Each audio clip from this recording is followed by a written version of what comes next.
qual que é o maior exemplo disso? Filho mais velho, filho mais novo, ou um pouquinho, aquele que passa mais assim, dificuldade, que é o filho do meio. Por quê? Quando o filho mais velho nasce, ele é o primeiro.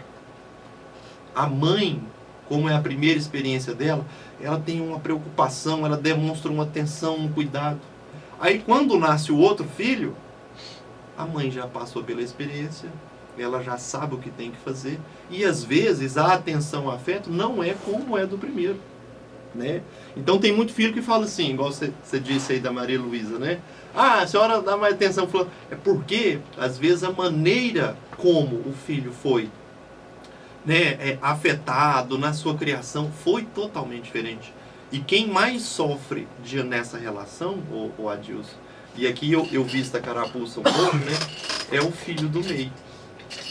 Sabe por quê? O filho do meio, ele nasce na seguinte dinâmica. Ele nasceu, já teve um antes dele, e logo nasce outro, ele cai do gai. Rápido, né? Geralmente, Adilson, isso aqui não é regra não. Geralmente o filho do meio é aquele que é mais independente, porque como ele teve que dividir a atenção com os dois, ele teve que aprender a se virar muito sozinho. É aquele que dificilmente ele vai te pedir alguma coisa, porque como ele é independente, ele sabe que não pode incomodar, né? E isso faz com que duas pessoas, três, mesmo que tenham crescido na mesma casa, com a mesma educação, eles desenvolvam personalidades totalmente diferentes, né? Pois aí tem também a questão que tem a gente fala na linguagem popular, tem uns que são mais secos, né, Tiago? Benção, mãe. Ou às vezes não fala. A gente tem costume aqui no interior dar benção à mãe todo dia, né? Até hoje meus filhos, de manhã à noite, e eu quando tinha minha mãe tomava benção do pai. Não é questão disso, mas tem gente que não tem assim tanto, não tira um tempo, assim, é mais seco. Acha que é feito, dá um abraço, né? No sistema da pessoa. Não é que a pessoa seja mais ruim que a outra, né, Tiago? E aí às vezes a mãe fica mais dengosa, mais carinhosa com aquela pessoa que tira um tempo para ouvir, para dar um abraço, mas não é que ela não gosta do outro filho do mesmo jeito, né, Tiago? E aí, Adilson, você tocou numa das principais questões da maternidade. Porque a gente pensa que quem recebe amor e carinho é só o filho. E não é. Essa relação da mãe com o filho é uma relação de mão dupla. Porque você acha que a mãe, igual você falou, a mãe ela não recebe o carinho do filho, o abraço.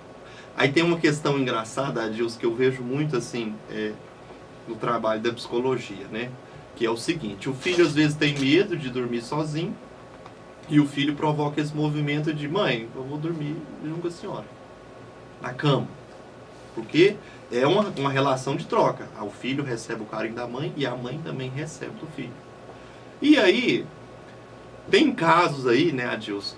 A criança tem 6, 8 anos de idade, 10 anos de idade e até hoje dorme com a mãe, né? Aí a gente pensa assim, o filho precisa, ele está com medo. Mas muitas vezes, né, eu como psicólogo, eu fico escutando a mãe falando e eu posiciono assim, será que é ele mesmo? Será que é o filho mesmo que tem essa necessidade de dormir? Será que não é você, não? Porque acontece uma coisa, Adilson, que é assim, às vezes um filho nasce, as despesas em casa aumentam, o pai começa a trabalhar mais para dar conta das coisas, e aí ele começa a ficar mais distante dessa mãe. E a mãe está ali naquela peleja cuidando de filho, ela fica mais carente. E a gente percebe, muitas vezes, que é um risco que o casal corre, que é a mãe substituir o afeto que ela tem que receber do marido pelo filho. E aí ela fica aquele grude com o filho, aquele love com o filho, e o marido fica de escanteio. Aí tem algumas situações que a gente escuta na clínica, a gente olha assim e fica observando, né?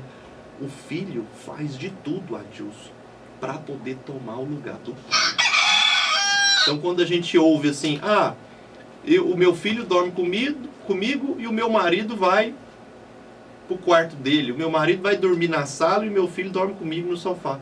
Essa dinâmica, ela mostra o quanto os lugares estão assim trocados. Porque o filho